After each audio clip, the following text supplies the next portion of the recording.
Bonsoir Monsieur Ploncard-Dassac. Bonsoir Diane. Bon, eh bien, nous sommes là de nouveau pour commenter l'actualité. Il y a pas mal de choses qui se sont rajoutées depuis samedi de la semaine dernière. Donc, je vous écoute. Oui, alors on continue sur cette épidémie de coronavirus. Y a-t-il, selon vous, une volonté de laisser se propager le virus?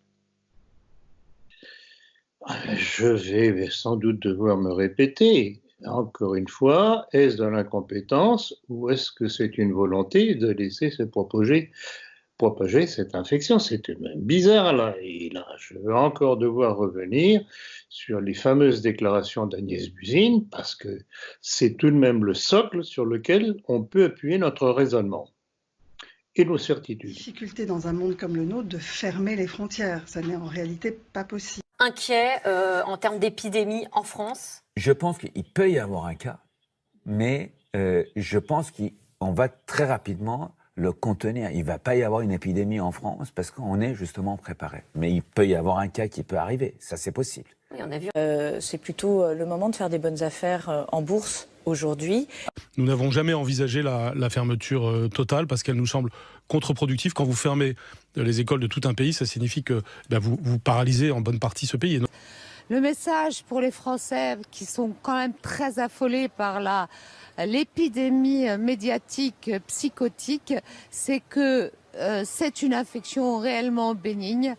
On est parfaitement organisé dans les systèmes hospitaliers. D'arrivée, on ne va pas fermer toutes les écoles de France, comme quand il y a une épidémie de grippe en France, on ne ferme pas toutes les écoles de France. De personnes. Mais ils peuvent sortir pour aller faire leurs courses. Et franchement, s'ils peuvent sortir pour aller faire leurs courses ou pour faire une promenade, on ne voit pas pourquoi on leur dénierait le droit d'aller voter, ce qui est quand même... Vous êtes inquiet, vous, personnellement ? Non. Non, je suis absolument pas inquiet. Bon, c'est un virus de plus. On le dit souvent, c'est une forme de grippe. Je suis pas très inquiet parce que... La prise d'importation de cas depuis Wuhan est modérée. Il est maintenant pratiquement nul puisque la ville, vous le savez, est isolée. Les risques de cas secondaires autour d'un cas importé sont très faibles et les risques de propagation du virus dans la population sont très faibles. Pas de risque de pénurie de masques? Non, il n'y a pas de risque de pénurie. D'abord, pour les masques dits chirurgicaux, les bleus un peu plissés, en fait, on a des stocks d'État qui ont été réalisés dans des mandatures précédentes, donc ils sont renouvelés, on les a, et on les déstocke progressivement pour s'assurer d'un bon achalandage. Nous devons aujourd'hui éviter deux écueils, mes chers compatriotes. D'une part, le repli nationaliste. Ce virus, il n'a pas de passeport. Ces masques donc, ils sont livrés très régulièrement et les personnels des EHPAD font partie des personnels cibles. Mais vous reconnaissez qu'il en manque? Les personnels soignants dans les hôpitaux. Et le ministre de... Non, je ne reconnais pas qu'il en manque. Donc, le 17 mars dernier, dans le journal Le Monde, Agnès Buzyn affirme qu'elle était parfaitement au courant de l'ampleur de l'épidémie et elle accusait Emmanuel Macron et Édouard Philippe de ne pas avoir tenu compte de ces avertissements sur la catastrophe sanitaire qui se profilait. Bon, là-dessus, quelques petites larmes disant qu'elle avait quitté son ministère, etc., etc. Bon, mais c'est pas sérieux tout ça. Là encore, il faut répéter les choses parce que vous savez très bien que les Français ont la mémoire courte, comme disait le maréchal Pétain, et qu'il faut toujours répéter. Donc, je répète. Donc, elle affirme que le 11 janvier, elle avait envoyé un message au président de la République, le sieur Emmanuel Macron, et qu'elle avait prévenu Édouard Philippe le 30 janvier pour l'avertir. Bon. Mais alors, comment se fait-il que le 20 janvier, elle assurait le risque d'importation depuis Wuhan est quasi nul. Le risque de propagation du coronavirus dans la population est très faible. Alors, il y a tout de même une contradiction là-dedans. C'est tout de même bizarre.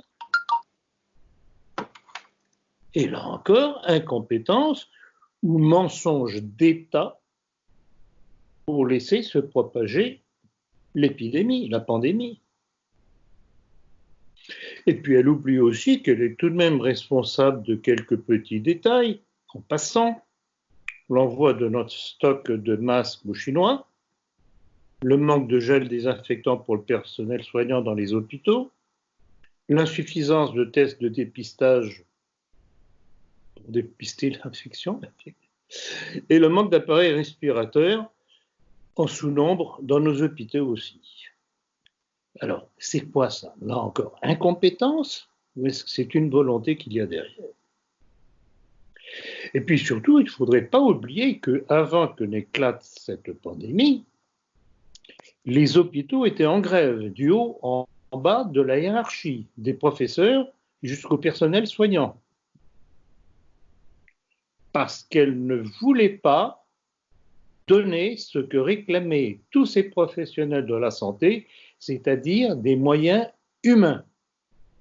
Et si aujourd'hui on vient nous dire qu'il n'y a pas assez de personnel qualifié pour s'occuper des respirateurs et autres appareils techniques, c'est parce qu'il n'y a pas eu, ou il n'y a pas aujourd'hui, le personnel humain que le personnel hospitalier lui réclamait à corps et cri depuis près d'1 an. Alors vous appelez ça comment? Oui, il y a une volonté de ne pas agir, ou plutôt un retard de réaction qui est plutôt suspect. C'est le moins qu'on puisse dire que c'est plus que suspect. Ou alors vraiment, ces gens qui nous gouvernent sont des idiots, mais à une puissance, mais c'est invraisemblable cette citation. C'est invraisemblable.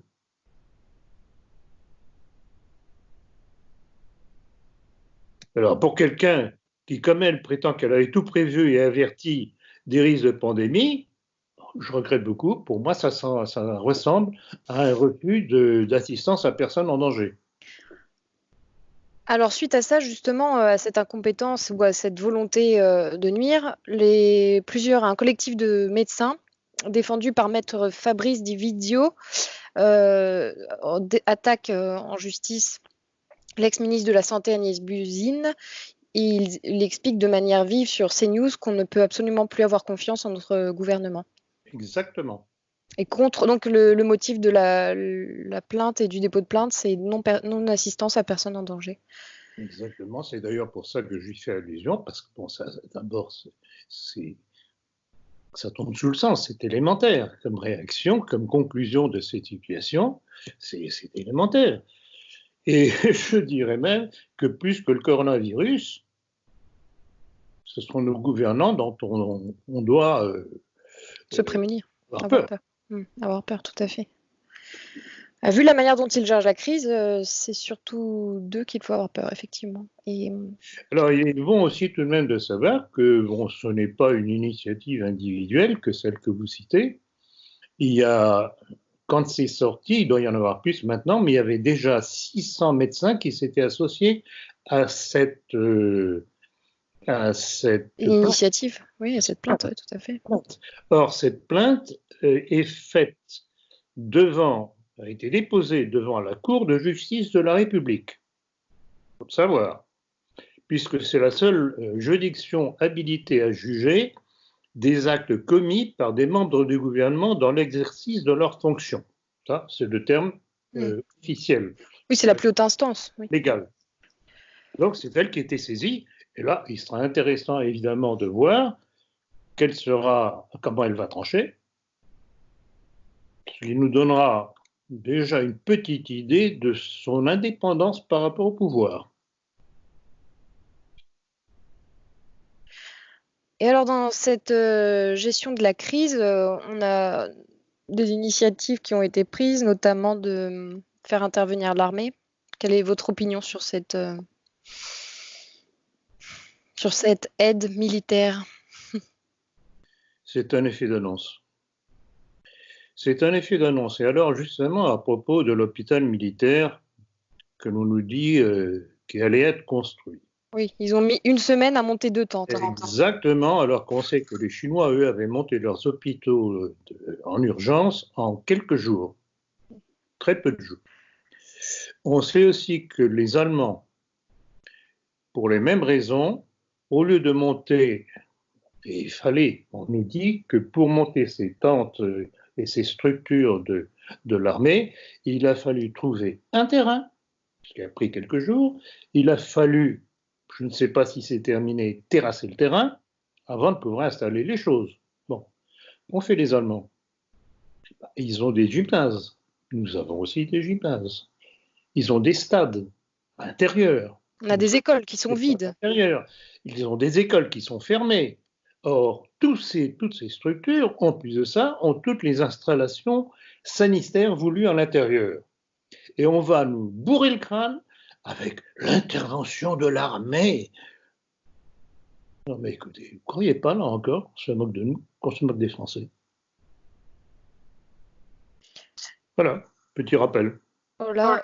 D'autres stupidités dans le même genre, je crois que c'est aujourd'hui, on a fait déplacer les corps de malades, enfin des malades qui étaient en réanimation, donc inconscients, de l'hôpital de Mulhouse jusqu'à l'hôpital de Poitiers, il me semble. Donc on les a fait traverser la France en train. Non, je ne pense pas, je crois que c'est Bordeaux. Ouais, il me semblait que c'était Poitiers. Bon, peu importe. On les a fait traverser la France en train, ce qui, donc, je sais plus, ils étaient 12, je crois, 12 personnes en réanimation.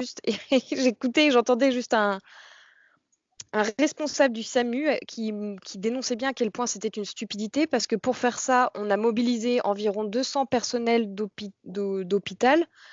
Nous remercions nos collègues qui se mobilisent en province, mais ces transferts mobilisent énormément de moyens qui pourraient être mieux utilisés si nous avions la possibilité d'ouvrir les lits de réanimation là où les besoins sont les plus criants, c'est-à-dire en Île-de-France. Ici, à quelques kilomètres de mon hôpital, il y a un deuxième hôpital qui était en cours de fermeture. Heureusement, nous avons pu rouvrir quelques lits de réanimation parce que les appareils, les ventilateurs n'avaient pas été vendus, mais la moitié de l'hôpital est vide, il y a les locaux. Donc il serait plus raisonnable de transférer les respirateurs, de mobiliser du personnel, y compris en le transférant à Paris, plutôt que de transférer les patients. Vous savez, le premier TGV, c'était 150 soignants mobilisés pendant 24 heures pour transférer 20 patients. Pour nous, c'est une débauche de moyens à visée médiatique qui ne nous paraît pas le plus pertinent. Des transferts trop gourmands en personnel, donc selon vous, trop gourmands en logistique, mais qui permettent de sauver des vies. Oui, mais pour sauver des vies, vous savez, tout transport de patients, c'est prendre des risques. Moi, je préférerais effectivement qu'on arrête de transférer les patients. C'est ce que nous faisons tous les jours au SAMU, au sein de l'Île-de-France. Il y a une mauvaise répartition des lits de réanimation. Et puis, vous savez, pourquoi sommes-nous dans cette situation-là aujourd'hui? Si nous avions eu, avant de partir en guerre, pour reprendre les mots du président de la République, le même nombre de lits de réanimation qu'en Allemagne rapporté à la population, mais nous n'aurions pas eu 5 000 lits en France, mais 10 000, et la situation aurait été complètement différente. Donc on gère la crise, la pénurie, pas de meilleure manière. Je pense que ces transferts, il aurait fallu y réfléchir différemment, parce qu'il y a des capacités qui peuvent être disponibles si effectivement on transfère le matériel. Vous savez, c'est plus simple de transporter un respirateur que de transporter un malade. C'est quand même du bon sens. Tout ça, et là encore, Diane, ce fait que vous rappelez, justement, ça montre que tout est fait pour retarder les soins. Avec une campagne de presse qui donne à penser aux Français qu'on fait quelque chose, que le pouvoir fait quelque chose. Alors, là encore, où vraiment ce sont les derniers des imbéciles qui nous gouvernent, c'est franchement pas rassurant, ou bien ce sont des criminels. Je répète, criminels. Alors, j'ai l'impression tout de même que les Français commencent à ouvrir les yeux et bon, comme je vous parlais notamment de ce responsable du SAMU, bon, le personnel compétent, eux, eh bien, n'est pas dupe et ils voient bien la stupidité de ce type d'action. Mais également, lorsque, on va dire, la polémique avec le professeur Raoult a éclaté, ça a permis à de nombreux internautes de se renseigner sur ce sorte de factions du monde médical qui ont l'air de s'opposer. Donc, que cache, d'après vous, la campagne qui a lieu contre le professeur Raoult? Alors, j'avoue que c'est un élément très intéressant à observer. Je voudrais rappeler tout de même une décision prise par Agnès Buzyn et Jérôme Salomon, qui est le directeur général de santé. Ça date du 13 janvier 2020 encore une pierre à rajouter sur eux, publié au journal officiel, qui classait la chloroquine comme substance vénéneuse. Donc c'était déjà un début de contre-offensive contre le traitement proposé par le professeur Raoult, et je voudrais rappeler que le protocole proposé par le professeur Raoult a servi aux Chinois pour neutraliser la pandémie chez eux. Et ça a donné des résultats comme on l'a vu. Alors pourquoi? Quel besoin de pondre un décret publié au journal officiel pour interdire ce médicament qui existe depuis plus de 70 ans et qui traite différentes maladies, dont la malaria, le paludisme. La malaria, la polyarthrite et des choses comme ça. Évidemment, sous contrôle médical. Il n'est pas question que tout un chacun fasse de l'automédication. Ça, en tant que médecin, je suis contre.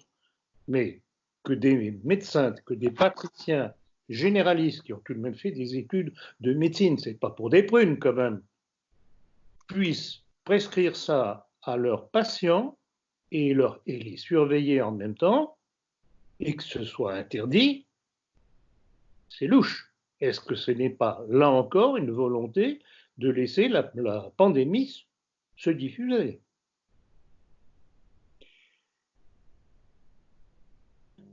Et alors, il y a des mensonges aussi, parce que je vois différents intervenants, que ce soit LCI, que ce soit BFM TV, etc., ou ailleurs, dire que, et là c'est contre toute vérité, que ça n'a pas donné de résultat en Chine, alors que c'est le contraire.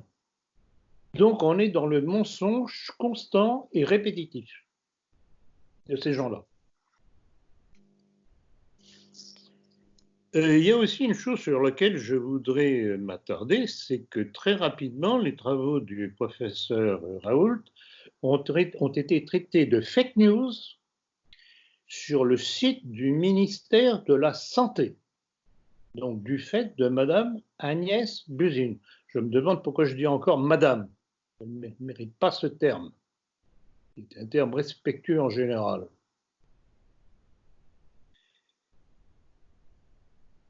Il y a aussi un petit texte intéressant du Canard enchaîné qui a attiré l'attention sur le conflit d'intérêts patent entre une décision ministérielle, c'est-à-dire celle d'Agnès Buzyn, sur le statut des futurs IHU et la position du PDG de l'INSERM, c'est-à-dire son mari Serge Lévy. Donc vous voyez tout ce qu'il y a derrière tout ça, des conflits d'intérêts.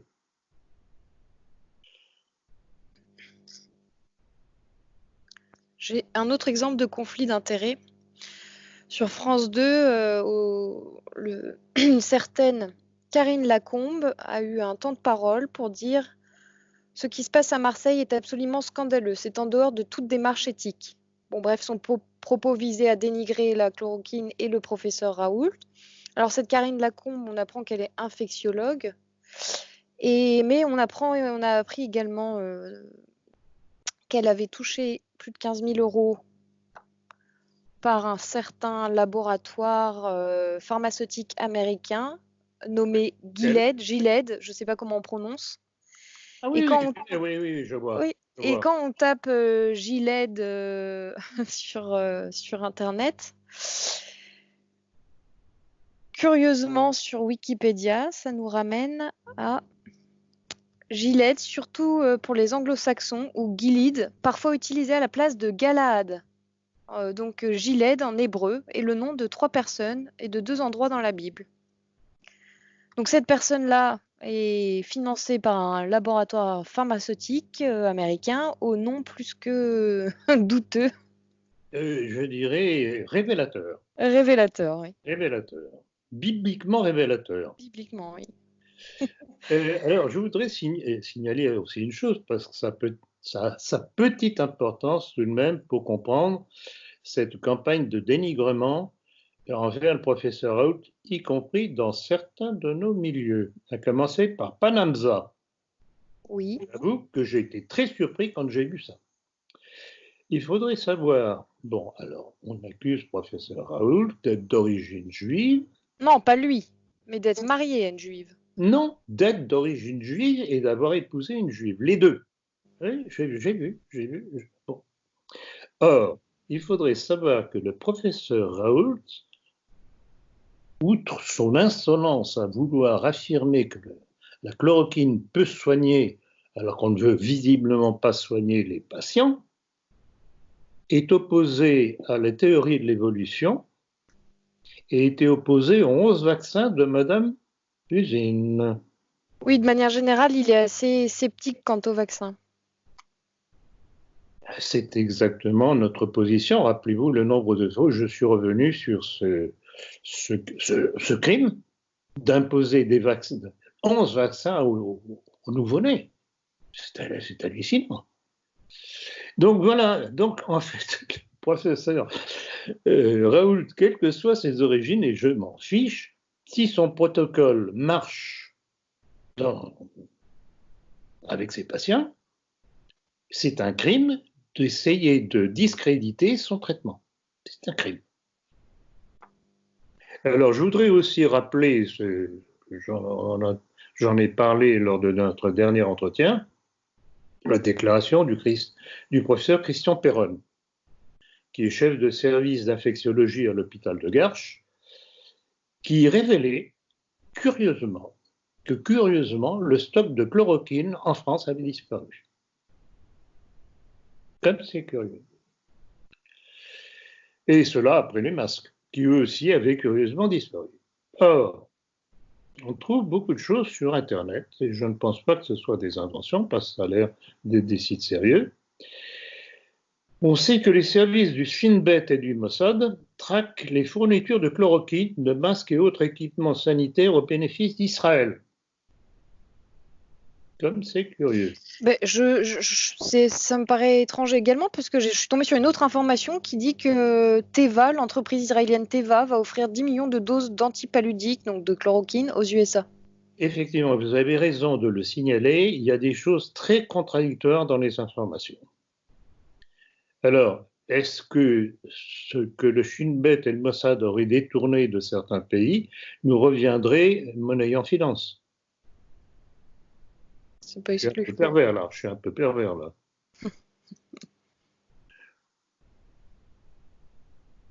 Alors, autre chose aussi qu'il faut souligner. Comment se fait-il que, alors que Emmanuel Macron et Édouard Philippe interdisent la vente de la chloroquine et la prescription aux malades par des médecins, par des généralistes, ils laissent Sanofi, le laboratoire français, vendre la chloroquine au Maroc. Alors, si c'est bon pour les Marocains, pourquoi ce ne serait pas bon pour nous? Ou alors ils veulent éliminer les Marocains? Non mais, il faut être sérieux quand même. Préférence étrangère. Non mais, est-ce que vous vous rendez compte de ce tissu de contradictions qui montre la crapulerie de ceux qui nous gouvernent? Est-ce que je parle assez clairement?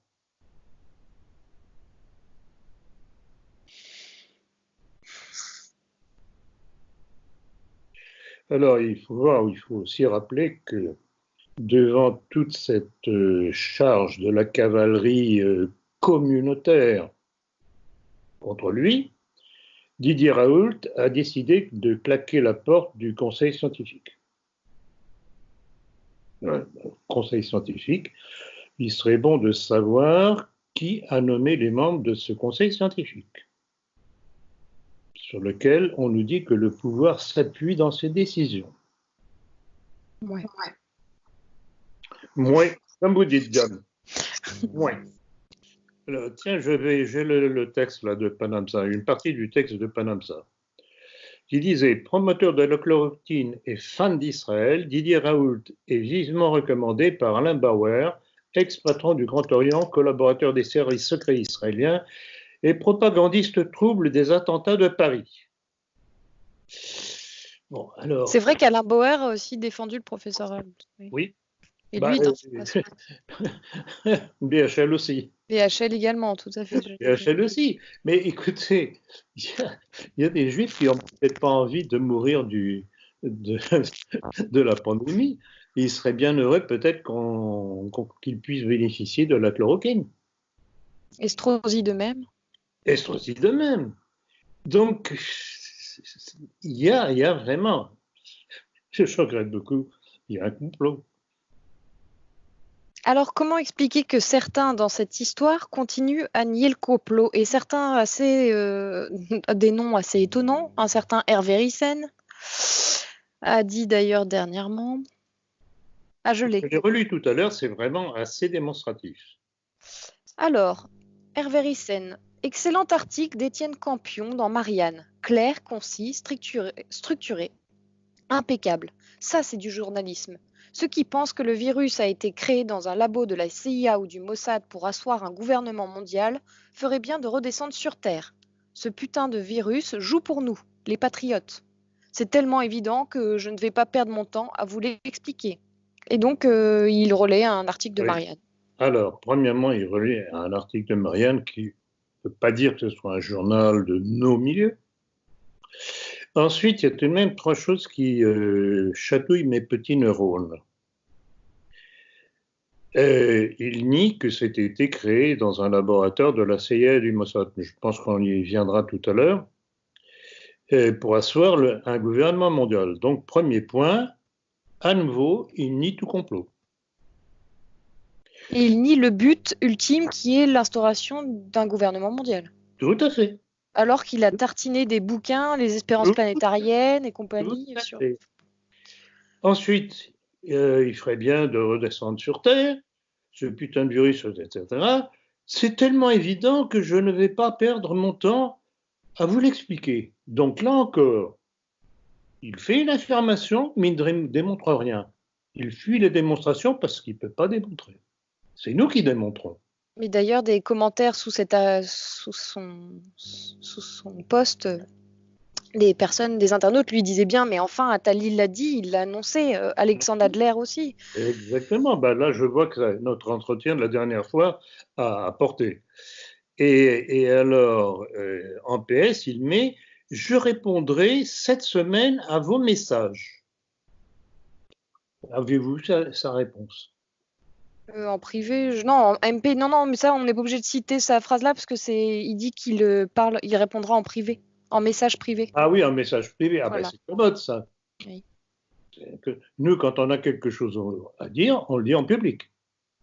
Pour informer le plus grand nombre. Oui, affirmer le plus grand nombre, parce que ça intéresse tout de même l'ensemble des Français.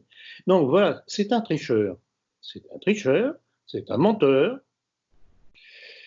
et je dirais c'est un traître.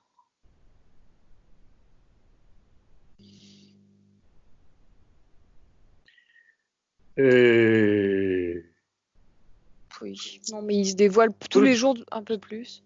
Tous les jours, il s'enfonce un peu plus. Vous comprenez pourquoi il a piqué une crise contre moi avec toutes les menaces, insultes, menaces de mort, y compris contre mes collaborateurs et vous-même, quand j'ai démontré ce qu'il y avait derrière son ralliement à Zemmour. Tout est là.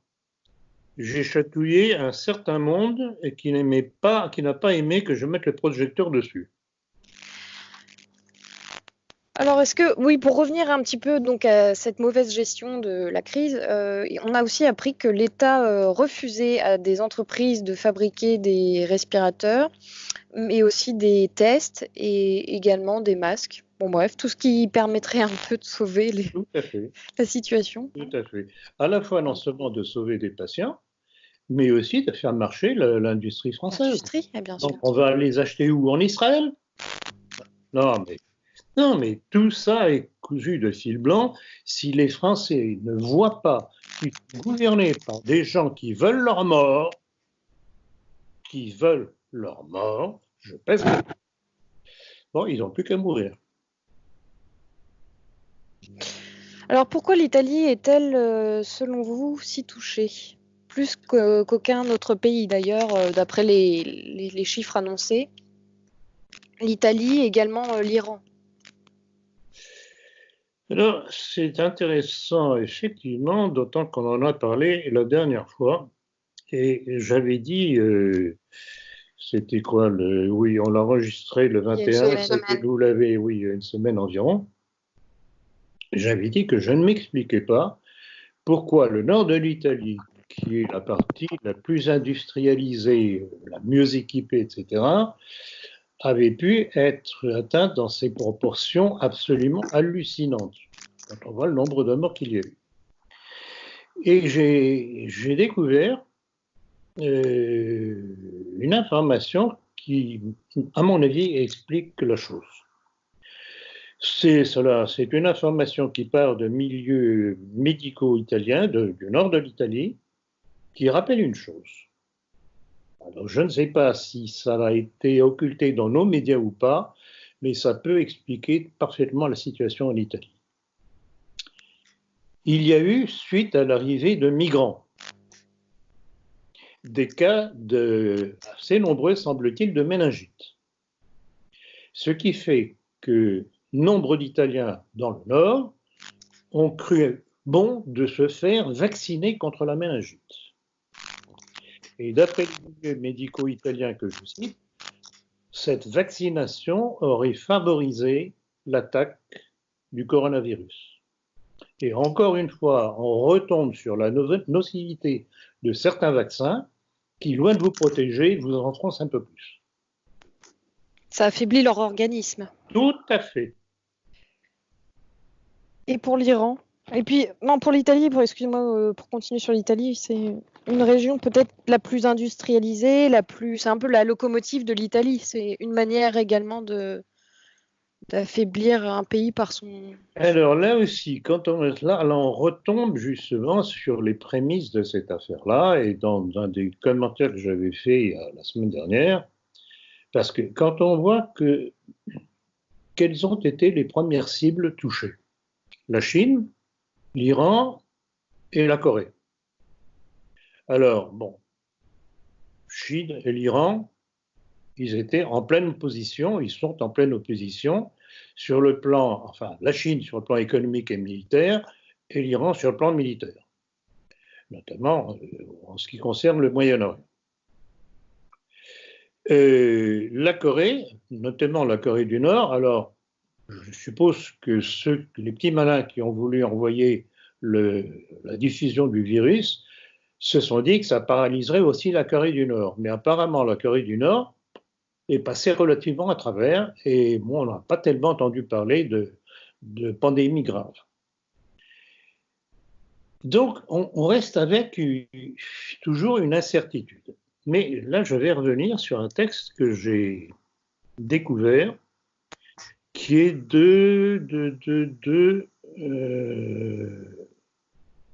Global Research, c'est un site canadien qui accuse carrément les États-Unis d'avoir diffusé la pandémie. Oui, il y a certaines rumeurs qui disent que le patient zéro, finalement, serait un soldat américain. Oui, alors là, c'est une autre hypothèse qui vaut ce qu'elle vaut. Elle ne me satisfait pas tellement parce que ce serait à l'occasion de jeux militaires internationaux qui auraient eu lieu à Wuhan que des militaires américains infectés auraient transmis ça à la population chinoise. Moi, je pense que c'est plutôt une main qui l'a volontairement importé.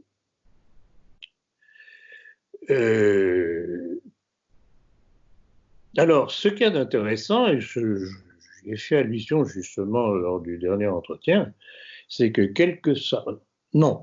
disons, à supposer qu'il y ait eu vraiment une volonté maléfique pour diffuser cette pandémie dans le monde, quand on voit ce qui est en train d'arriver aux États-Unis, et y compris en Israël, j'espère que cela fera faire réfléchir les petits malins à 2 fois avant de recommencer ce genre d'exercice. Je ne sais pas vraiment, parce que les petits malins, c'est aussi l'intérêt de toutes ces banques, de ces grands laboratoires. Jusqu'où ils tomberont eux aussi malades. Oui, parce qu'il faut penser quand même que... Je sais plus où j'ai entendu ça, mais les banques faisaient également de la spéculation sur les épidémies. Tout à fait. Alors, il y a une chose aussi Et là, c'est une chose intéressante que, comment il s'appelle déjà, Boris Lelay a sorti tout dernièrement. Il a révélé que la Fed, donc la Federal Reserve, avait racheté les entreprises américaines en difficulté. Alors à qui profite le crime, comme je disais? Bon, on sait par qui le crime est venu, mais on ne sait pas encore à qui a profité le crime. Du moins, pas, je ne l'ai pas dit. Bon, en fait, on sait très bien qui c'est. Vous avez peut-être remarqué, il y a quand même des hasards, que cette panique soudaine au niveau global, au niveau du monde occidental, cette paralysie soudaine de l'économie, cette mise sous séquestre de l'économie, cette interdiction de sortir de chez soi, est intervenue en même temps que qu'une des plus grandes crises financières qu'on ait jamais vues. Je vous rappelle que, un peu avant la proclamation de ce bouclage, la bourse française a perdu 40% de sa valeur. Idem aux États-Unis. Il y a eu un effondrement total des cours.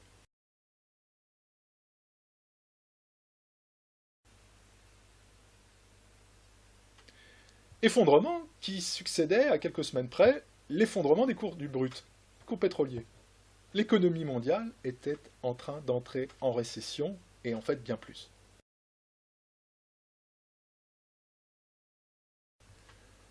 Et soudainement, à quelques jours près, miracle, la pandémie. La pandémie arrive, la rumeur court, elle s'amplifie, les médias commencent à faire peur, les bourses commencent à dégringoler, etc. Bon. Et qu'est-ce qui se passe entre-temps? Là, ça c'est une annonce il y a quelques jours, de la part des banques centrales, tant la Federal Reserve américaine que la Banque centrale européenne. Ils allaient acheter les entreprises. Les nationaliser. Alors en fait, elles ne sont pas tout à fait nationalisées, parce que la Fed est une entité privée, qui officiellement agit pour le compte de l'État américain, mais qui en fait est un ensemble de banques privées. Donc ce qui est en train de se passer aux États-Unis est sans précédent, puisque la Federal Reserve a réussi à racheter les entreprises américaines en imprimant de l'argent à partir de rien. Ça a été ils ont bien spécifié. Volume d'argent illimité. Il n'y aura pas de plafond. Donc, ceux qui tiennent la planche à billets aux États-Unis ont dit il n'y aura pas de plafond. Et avec l'argent qu'on va générer, on va racheter toutes les entreprises. C'est un hold-up inédit. La totalité des marchés américains est maintenant contrôlée par un cartel bancaire qui peut maintenant fixer les prix. Je vous laisse deviner ce que ça va engendrer. Si les banques, la grande finance new-yorkaise, peut déterminer le prix des marches de ce que vaut une entreprise d'un jour sur l'autre, vous imaginez avec quelle facilité ils vont pouvoir spéculer. Ils sauront la veille les prix du lendemain. C'est ce qui se passe. C'est une mise sous séquestre au profit d'un cartel bancaire de la totalité de l'économie occidentale. Et ça a été rendu possible grâce à une panique générée artificiellement. Et que, ayant ça en main, évidemment, ils peuvent faire monter le cours des actions à la hausse et à la baisse comme ils voudront. Donc là aussi, c'est un arme du mondialisme pour ruiner le peuple et s'enrichir. Je voudrais faire une petite parenthèse et revenir, puisqu'on a parlé tout à l'heure de Attali et Adler, on y reviendra tout à l'heure si vous voulez, mais je voudrais tout de même rappeler, bon, Attali, on sait qui c'est, mais Adler est un peu moins connu. Là, j'ai trouvé un certain nombre d'informations intéressantes. C'est à propos de son livre que j'avais déjà cité samedi dernier, qui s'appelle « Le nouveau rapport de la CIA, comment sera le monde en 2025 ?» Bon, je crois qu'on peut déjà parler de 2020. Et alors, il faut savoir qu'il est franc-maçon de la Grande Loge nationale de France, et qu'il est administrateur de l'Union libérale israélite de France. Il a été conseiller de Roger Kuckerman lorsque celui-ci était président du CRIF.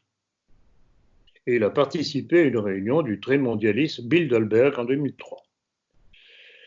Il est aussi un ami personnel de Henry Kissinger, et je voudrais rappeler que Kissinger fut avec Zbigniew Brzezinski le fondateur de la trilatérale. Donc vous voyez, c'est tout le dessein du complot mondialiste qui est là, que nie ce pauvre Hervé Ryssen. Donc voilà, encore des éléments à apporter au dossier d'accusation. Et d'ailleurs, même le professeur Raoult est un petit peu complotiste. Je suis là devant une de ses citations. C'est assez long, mais je sais pas, je peux peut-être la citer. Oui. Le risque que le coronavirus chinois change les statistiques de mortalité française ou mondiale est nul. Il y a dans cette disproportion entre réalité et bruit plusieurs éléments. La peur des maladies nouvelles, l'intérêt des laboratoires qui vendent des antiviraux, l'intérêt, il a mis entre parenthèses, Gilead a fait une progression boursière spectaculaire. L'intérêt de ceux qui produisent des vaccins par précaution, bien que l'on ne sache pas si la maladie sera encore là dans un an. De ceux qui sont heureux d'être sur un plateau de télévision comme experts virtuels, de ceux qui font de l'audimat sur la peur et de ceux qui se voient en sauveurs providentiels.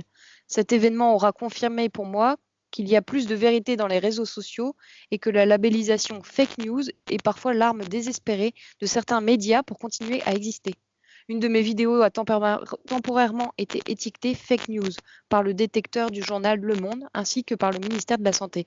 Voilà, c'était pour revenir aux propos de tout à l'heure, mais même Raoult semble être plus complotiste qu'un type comme Reyssen, c'est quand même incroyable. C'est logique. Raoult est un scientifique, comme moi d'ailleurs. On se base sur des faits, il s'est basé sur des faits. Reyssen est un idéologue perverti, c'est ça la différence. Amalek qui faisait remarquer qu'un catholique est intrinsèquement complotiste, puisque est-ce qu'il n'y a pas un complot des anges déchus contre le bien à l'origine du christianisme? C'est pas faux. Mais le catholicisme, c'est un complotisme en fait. Parce qu'au-delà des questions de judéo-maçonnerie, etc., qu'est-ce qui est un complotisme? Qu'est-ce qui est plus un complotisme que la croyance qu'il y a des forces maléfiques en enfer qui s'organisent et complotent pour détruire l'humanité, l'envoyer en enfer. Donc en fait, quand tu es chrétien, tu es forcément complotiste. Donc, une fois de plus, c'est très bien vu dans la part. C'est très bien vu, oui, je trouve aussi. Très bien. Et donc, ouais, enfin bon. Reyssen n'est pas catholique. Il peut peut-être pas saisir tout ça. Enfin bon. Bon, ceci dit, c'est pas parce qu'il n'est pas catholique qu'il évolue comme il évolue. Il y a des gens qui ne sont pas catholiques, qui ne sont pas croyants, mais qui ne sont pas dupes du tout. Non, derrière l'affaire Reyssen, il y a des affaires d'intérêt sordides. Il n'y a pas d'autre explication. Et alors, pour revenir à d'autres personnages politiques, Marion Maréchal Hauck affirme que le coronavirus a mis l'Union européenne et le mondialisme en crise. Qu'en pensez-vous? Elle rejoint sur ce point-là les propos de Reyssen qui dit « Ah, c'est bon pour nous, le coronavirus, c'est bon pour les patriotes ». Il y a également Marine Le Pen qui a dit que la première victime du coronavirus, c'était l'Union européenne. Qu'est-ce que vous pensez de ces propos? C'est vrai, effectivement, et c'est... je vois avec plaisir leur panique à ce sujet-là. C'est intéressant. On voit l'incapacité de l'Union européenne à réagir en cas de crise. Justement, mais c'est ça, et je me demande quand est-ce que l'Italie va se décider à quitter l'Union européenne, parce que quand on voit comment l'Union européenne s'est comportée face au drame en Italie, je voudrais rappeler deux choses. Les livraisons envoyées par la Chine, qui, je ne sais pas pour quelle raison de trajet, ont dû atterrir en Slovaquie et ont été bloquées en Slovaquie. Comment se fait-il aussi que l'aviation russe qui transportait des médicaments et équipements pour l'Italie est obligée de faire un détour du fait de l'interdiction du survol de l'espace de Schengen? C'était tout de même une aide destinée à un membre de l'Union européenne.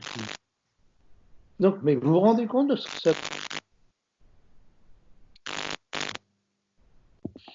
Voilà ce que c'est l'Europe. Donc ça veut dire que la pandémie fera... Loin d'elle, il n'y a plus personne. Oui.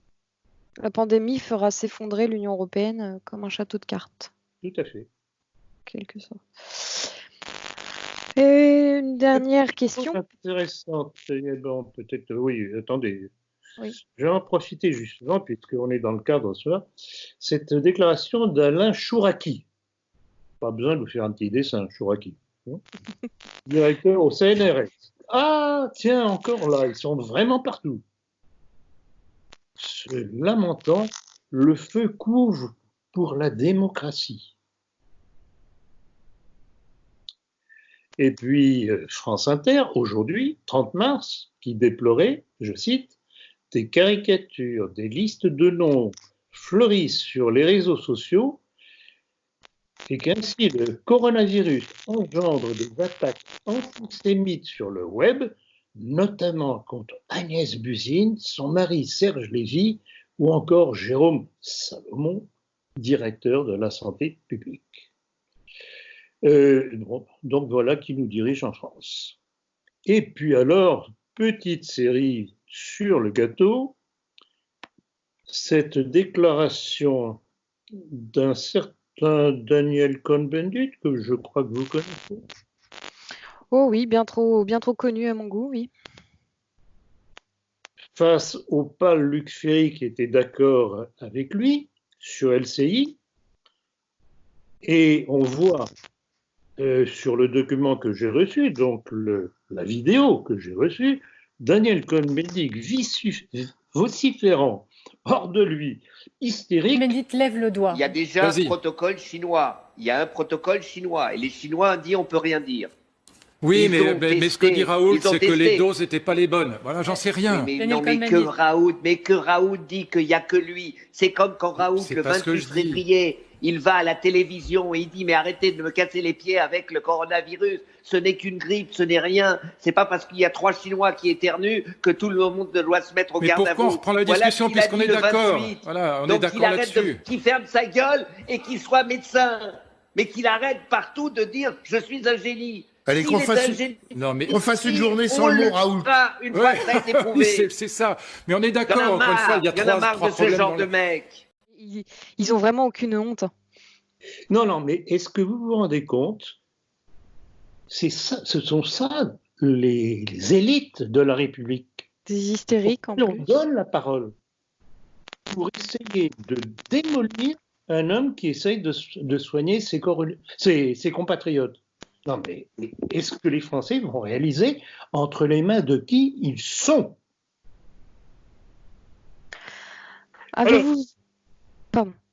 Cohn-Bendit, qui est-il? Peut-être rappeler qu'il est connu pour sa pédophilie, entre autres choses, et que, bien entendu, il fait partie de la communauté qui défend Agnès Buzyn et son mari Yves Lévy. Et le gouvernement. Avez-vous vu ces gens de la communauté, justement, qui fêtaient en quelque sorte l'épidémie de coronavirus, notamment un rabbin, un certain Toledano, qui annonçait comme quoi... Toledano. Alors, vous savez très bien ce que je dis au sujet des noms qui dérivent de noms de villes. Toledano, Tolède. Donc, petite leçon en passant, petit rappel en passant. Corona, Corona, Corona, Corona, Corona, Corona. Mais là, le scandale, c'était de voir des rabbins danser, chanter et faire une ode à la joie du coronavirus. Quoi. Ah, mais j'ai aussi une vidéo que je n'ai pas totalement explorée parce que je l'ai reçue tardivement, où on voit un rabbin de plus se vantant, donc c'est une vidéo, hein, c'est pas un texte, c'est une vidéo qu'on peut voir sur Internet, se réjouissant que bientôt on allait assister à la chute de Rome et à la disparition des goïms. C'est ce fameux Toledano. C'est lui le Toledano. Ah ben j'avais pas réalisé. Ben, bravo, les deux informations sont... C'est bien, c'est-à-dire que là, en fait, il faut que vous compreniez, la sortie d'Égypte, elle est calquée, ce qui est Metzetram Mitzrayim, Arenu Niflaot, qui fait là. Les gazelles, il y a marqué qui Metzetram Mitzrayim, Arenu Niflaot. Comme la sortie d'Égypte, tu me montreras tes merveilles. Tu me montreras des merveilles. C'est-à-dire que la délivrance finale, elle est calquée sur la sortie d'Égypte. Ce qui s'est passé à la sortie d'Égypte, ça se passera à la fin des temps. Ça veut dire quoi? On va arriver à un niveau où on va être spectateur de la défaite des goïms, de tous ceux qui ont fait du mal à Israël. Qui est frappé par ce virus-là? La Chine, vous allez voir bientôt la Chine, ce que ça représente. L'Iran, incroyable. L'Iran, ils sont frappés, c'est-à-dire le vice-ministre de la Santé, il est frappé. Il se peut qu'il a contaminé des mecs du Parlement, voire l'ayatollah. C'est-à-dire qu'il se peut que dans 2-3 semaines, l'histoire est terminée. Sans avion, sans Hachem, il n'a pas besoin de salles, il n'a pas besoin de F-35, il n'a pas besoin de système de laser, etc. Hachem, il peut venir, il a une armée d'un petit microbe qu'on voit même pas à l'œil nu, il peut descendre tout un pays, toute une économie, tout un comment ça s'appelle, toute une population. Troisième pays le plus touché, Corée du Sud, vous allez voir, ça rentre dans le groupe de la Chine. Troisième pays le plus touché, l'Italie. Quel rapport à l'Italie? Alors, faut savoir qu'en Italie, les forces du mal, elles sont générées en Italie. Le Vatican et toute la Vodazara, ils sont en Italie. Vous savez que les ustensiles du Beth Amikdash, une partie des ustensiles, ils sont cachés dans les caves du Vatican. Des écrits du Rambam, du Harizal, etc., ils sont là-bas dans la bibliothèque du Vatican. Ils ont tout caché, les trucs, des secrets de la Torah incroyables que jusqu'à aujourd'hui, rien du tout. De quoi on parle? Le juif qui voit, il n'est pas assez. Voilà, Mina Shamaïm, parce qu'aujourd'hui, ils auraient fait un musée de ces ustensiles-là. Ils auraient fait un musée aujourd'hui de la Menorah, etc. Pas d'ailleurs que c'est Mina Shamaïm, mais techniquement, il y a des forces du bien qui sont capturées au cœur même de la Touma et de la Vodazara qui est représentée par le Vatican. Donc, Hachem Itapou, en Italie, au nord de l'Italie, où il y a le Vatican. C'est-à-dire qu'il se peut que... Voilà. Bon, eh bien, vous vouliez poser une question? Oui, une dernière question. Que faire et que feriez-vous si vous étiez au pouvoir?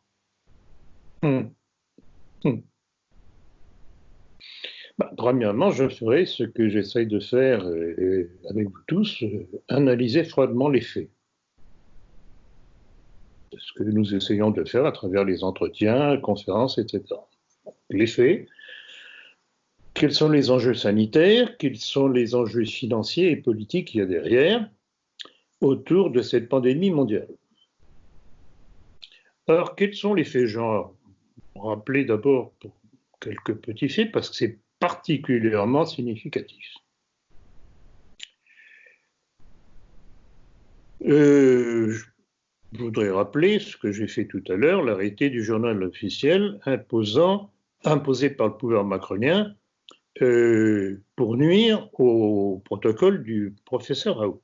Bon, alors, les faits, les chiffres. Contrairement au protocole du professeur Raoult, le protocole édicté à l'abri du dit comité scientifique n'autorise l'association de l'hydroxychloroquine qu'à 2 anti-HIV, le lopinavir à 185 € la boîte, le ritonavir à 47 € la boîte, soit un protocole à plus de 230 € avec le plaquenil qui ne fait que 5 € dans la somme totale. Bon. Donc, très rentable pour Big Pharma. Or, selon les études chinoises et le professeur Raoult, les 2 anti-VHI ne fonctionnent pas. Élément tout de même un petit peu dérangeant quand on veut soigner les gens. Or, en comparaison, le protocole du professeur Raoult, qui fonctionne, est bien meilleur marché. Et je vous laisse en juger. Le plaquenil coûte, je le rappelle, 5 € la boîte. Et l'azithromycine, 7 €. Ce qui fait que le traitement avec une boîte de chaque, ne coûte que 12 € contre 230 €. Ça, ce sont des faits. Oui, on comprend pourquoi il y a un acharnement contre le professeur Raoult, juste à l'énumération de ces informations. Et puis rappelez-vous les petits rappels que j'ai faits, tout de même. Quelqu'un qui ne croit pas à l'évolutionnisme de Darwin, quelqu'un qui ne croit pas ou qui dénonce la dangerosité des vaccins de Madame Buzyn, quelqu'un qui, comme je vous l'ai dit, par certaines déclarations, semble quelque peu complotiste comme nous, évidemment, il est normal qu'il ne soit pas très bien vu. C'est pour ça que je m'étonne que dans le même milieu, certains tapent sur lui à bras raccourcis. Et vraiment, encore une fois, ils n'ont rien compris. C'est-à-dire que dans le cas de Panamza, il voit ça seulement dans le prisme, avec son regard musulman, et hop, comme il y a de judéité autour de lui, alors c'est forcément quelqu'un de mauvais. Je regrette beaucoup. C'est un peu difficile. C'est primaire. Bon, alors il faut tout de même que je réponde sur le fond à votre question. Que faire? Que ferions-nous? Bon, eh bien, une chose que j'ai déjà dite, notamment lorsque j'ai traité à plusieurs reprises du nationalisme, de ce que représentait le nationalisme et quelles étaient les lignes de politique, les solutions nationalistes. Premièrement, on rendrait la France autonome, qu'elle ne dépende pas de l'étranger. Un grand pays comme la France doit pouvoir vivre en autarcie, ce qui n'empêche pas de faire du commerce avec l'étranger, et si ces produits sont bons et doivent être de qualité, ce sera un plus. Mais la France doit pouvoir compter uniquement sur ce qu'elle fabrique. Or, tout est fait depuis des décennies, et notamment et surtout depuis Sarkozy, Hollande et Macron, détruire tout le tissu industriel français. Sarkozy, Hollande, Macron. Ce n'est pas gratuit. Rappelez-vous tout le bazardage de la grosse industrie française, déjà du temps de Sarkozy et accéléré du temps de Macron, déjà quand il était ministre des Finances de Hollande. Donc, finalement, on va faire, je l'ai déjà dit, on va faire des Français des laquais qui seront là dans les hôtels, dans les restaurants, pour servir les étrangers, pour servir les touristes. Oui, mais Attali avait prévenu, il voulait que la France devienne un hôtel. Voilà. Donc, pour les mondialistes apatrides. Plus de fierté française, des gens au service des autres, c'est tout. Des laquais. En tout cas, c'est pas avec la population envahissante des cités que nous trouvons en eux de bons laquais, puisque eux semblent être assez réticents aux ordres du pouvoir. C'est exactement ça. Alors, mais c'est admirable de voir comment ce pouvoir n'a aucune difficulté à imposer ses décisions contre la liberté des Français, mais quand il est question de la population immigrée, alors là, on n'ose pas y toucher. Oui, ils se font attaquer, insulter, il y a eu des tirs de mortier. Enfin, bon. Dernièrement, il y a une policière qui faisait partie d'une équipe de police qui voulait intervenir pour faire observer le confinement dans une banlieue. Elle s'est retrouvée à l'hôpital ayant reçu une brique sur le crâne. Oui, exactement. Mais voilà, et là encore, on jauge de la complicité du pouvoir avec l'immigration voulue, imposée, comme je le répète constamment, pour nous submerger. Mais alors, pouvez-vous revenir sur ce confinement? Est-il réellement souhaitable et bénéfique pour endiguer cette épidémie? Alors, difficile de répondre à ça. Enfin, je vais y répondre parce que c'est assez facile à y répondre. Qu'a fait la Corée du Sud? Elle a dépisté systématiquement tous ceux qui étaient porteurs du virus et les a confinés, mais pas l'entièreté de la population. Elle les a confinés et les a soignés. C'est le pays qui s'en est le mieux sorti. Et c'est exactement ce que recommande le professeur Raoult. Il faut dépister le plus vite possible. Alors, il ne faut pas que tout un chacun qui n'a pas de symptômes se précipite pour faire un test, parce qu'il peut être négatif aujourd'hui et positif demain, donc ça ne sert à rien. Les seuls qui doivent bénéficier du dépistage, ce sont ceux qui commencent à présenter les premiers symptômes. Mal de tête, douleur dans la gorge, douleur articulaire, etc., etc. Et, contrairement à ce que veut imposer le pouvoir, le traitement doit se faire tout de suite pour les gens qui sont dépistés comme étant porteurs. Ce n'est que cela, qu'à ce compte-là, que le traitement est valable. Ce n'est pas sur des gens en phase terminale qu'il sera valable. Parce qu'en fait, comme veut le faire croire le pouvoir, qu'en fait il ne faut réserver le traitement à l'hydroxychloroquine aux patients en stade terminal, eh bien, comme ça ne va pas marcher parce que c'est trop tard, ça permettra au comité scientifique de dire, vous voyez, le protocole du professeur Raoult ne marche pas. Vous voyez la perversité. Alors, de qui faut-il avoir le plus peur? Du coronavirus ou de nous gouvernants? Ah bah, la réponse est déjà dans la question. Bon, on verra ce que nous réserve l'avenir. En tout cas, merci Monsieur Ploquin-Lassac. C'est pas en restant confiné chez soi à marmonner les pieds dans les pantoufles et à dire ah oui, il faut prier, il faut prier. Il faut prier, mais il faut agir aussi, il faut dénoncer le mal que nous font nos gouvernants. Alors par contre, l'aspect bénéfique qu'aura ce confinement, c'est que les confinés se renseignent sur Internet. Et souvent, ils creusent et ils deviennent complotistes. Alors, tout à fait. D'ailleurs, c'est comme ça que bien souvent, et déjà depuis un bon bout de temps, c'est comme ça que les gens qui se posent des questions finissent par découvrir mon action. C'est évident. Le problème, c'est qu'avec Internet, vous avez tout et n'importe quoi. Donc, il faut une certaine logique, en bon sens, des gens qui vont sur Internet pour faire le tri entre les choses sérieuses et les choses pas sérieuses. Bon, eh bien, Diane, merci de vos bonnes questions. J'espère que ceux qui nous écouteront comprendront l'urgence de la situation et qu'ils cesseront de croire aux mensonges du pouvoir. Merci, Monsieur Ploquin-Lassac. Merci, Diane. Au revoir. À bientôt.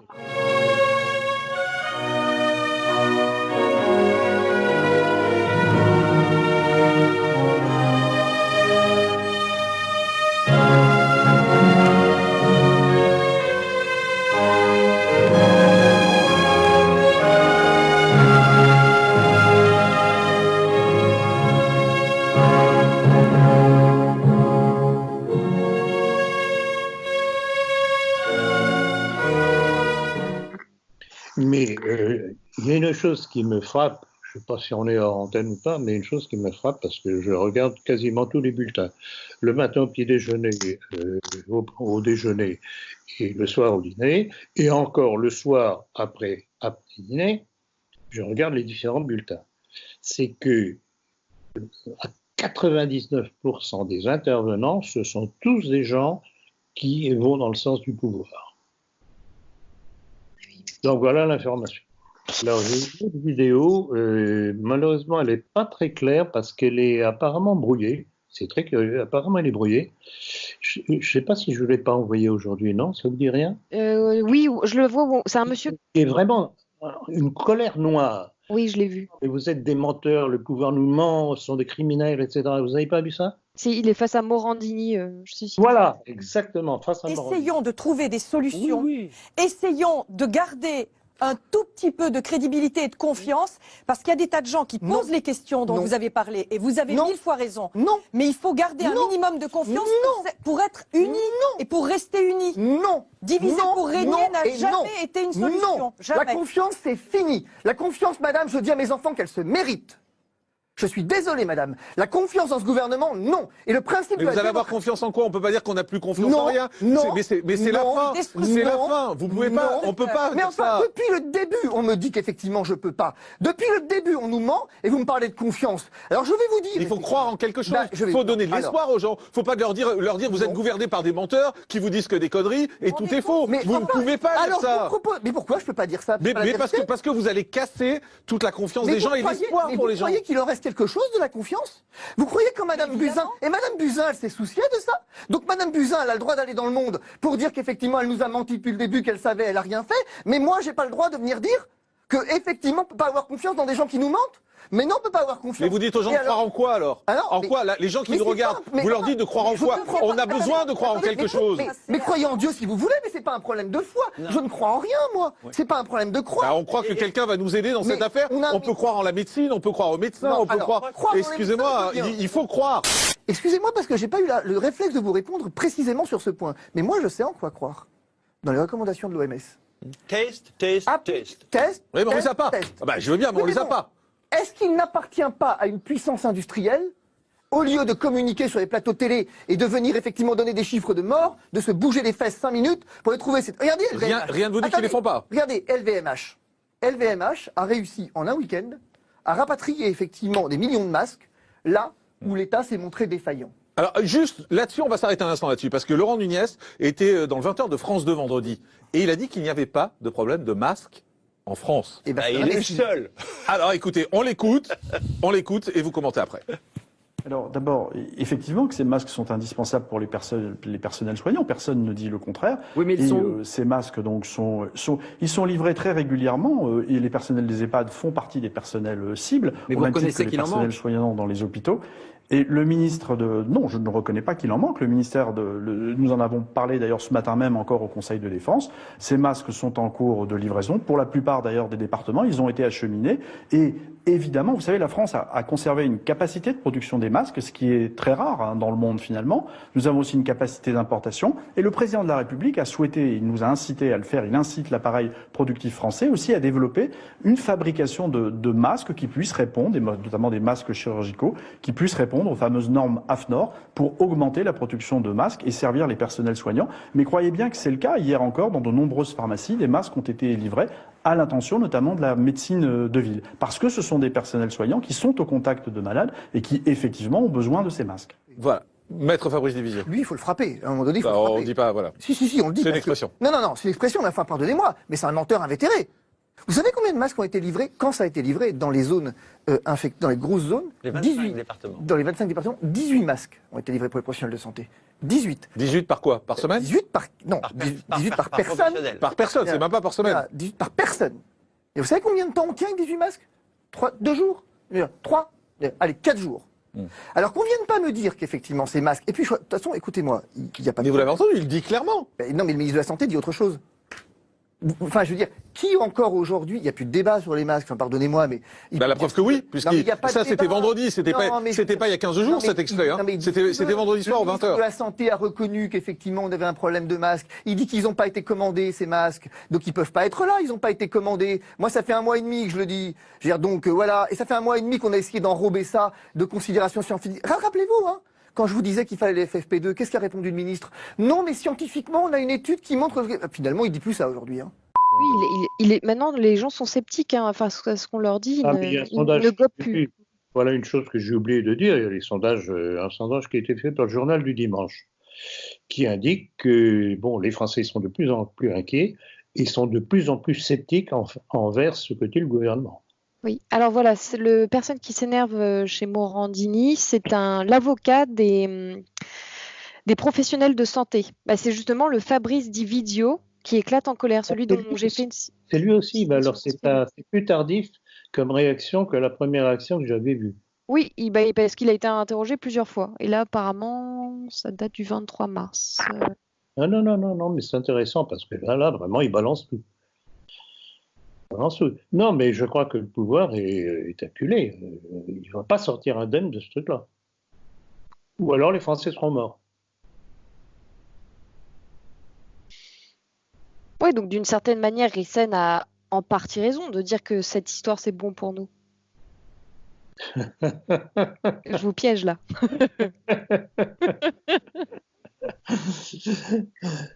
Oui, là... Il ne se rend pas compte qu'il se contredit totalement parce que, d'accord, c'est bon pour nous. Effectivement, j'espère que ça va être bon pour nous. Oui.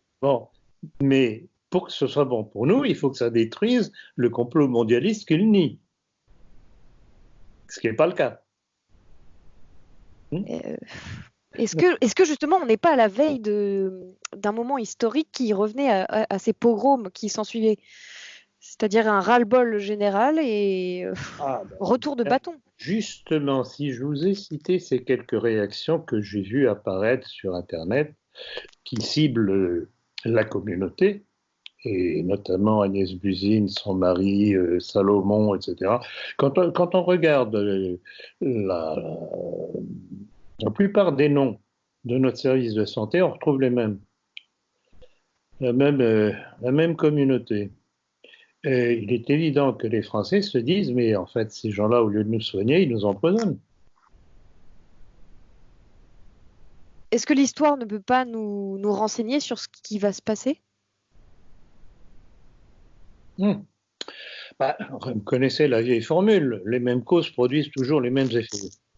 Dans la mesure où une certaine communauté, à chaque fois, va trop loin, provoque des catastrophes, provoque la haine des populations dans lesquelles ils se trouvent, et que ça leur retombe sur la figure, rappelez-vous ce que je cite constamment de la déclaration de l'historien juif Bernard Lazare. Si de tout temps, dans toutes les époques, etc., les pays différents, lointains les uns des autres, le peuple juif a eu des problèmes, c'est que les causes premières de l'antisémitisme résident dans le peuple juif lui-même. Qu'est-ce que vous voulez de plus? Mais c'est pour ça que je vous demande, est-ce qu'on n'est pas à la veille de c'est possible, c'est possible. La seule question est de savoir si le peuple français d'aujourd'hui a les mêmes capacités de réaction que le peuple français d'autrefois. A-t-il tellement changé? N'oubliez pas que l'école républicaine et tout ce que cela comporte est passé par là, et que quand on voit l'abêtissement général des Français, y compris dans nos milieux, je ne dirais pas que le pire est à craindre, mais on peut tout de même le craindre. Donc c'est incertain, oui. On verra, tout ce qu'on fait, on est comme on appelle ça des semeurs d'alerte. Attention, voilà ce qui se prépare, voilà ce que ceux qui sont en face veulent préparer. C'est tout de même pas par hasard si Attali, Adler et d'autres, appuyés par les Sarkozy, Macron et compagnie, annoncent ce qu'ils veulent faire. Quand Sarkozy disait nous irons vers le gouvernement mondial que les Français le veuillent ou pas, etc. On y est là. C'est de force. Tout à fait, et il s'appuyait sur la déclaration d'Attali et de Adler. Et alors j'ai entendu des personnes qui citaient Adler ou d'autres, mais en disant oui, eux avaient prévu qu'il y aurait effectivement une épidémie et qu'on ne serait pas prêt, mais pas dans le sens critique, en disant il l'avait annoncé dans une manière prophétique. Dans les bonnes pages de son livre que j'ai pu consulter, il est question de gouvernance mondiale. Oui, d'accord, ça je suis tout à fait d'accord. Mais donc certaines personnes ont oui dire de ces propos qui ont été tenus par des spécialistes et qu'est-ce qu'ils sont intelligents, ils avaient prévu qu'effectivement il y aurait une épidémie, qu'on ne serait pas prêt. Point. Mais ils ne voient pas la nocivité ils ont créé ce qu'ils avaient prévu. Oui, tout à fait. Donc voilà, d'où encore la bêtise. D'où l'abêtissement des peuples. Mais tout ça arrive à point nommé parce que justement, ils estiment que le peuple est suffisamment abêti pour ne pas pouvoir réagir. C'est ça ma grande crainte. Bon, très bien. Écoutez, je pense qu'on a, on a fait un petit bonus. Un bon petit bonus pour enfoncer un peu plus le clou, en espérant que ça rentre dans les crânes.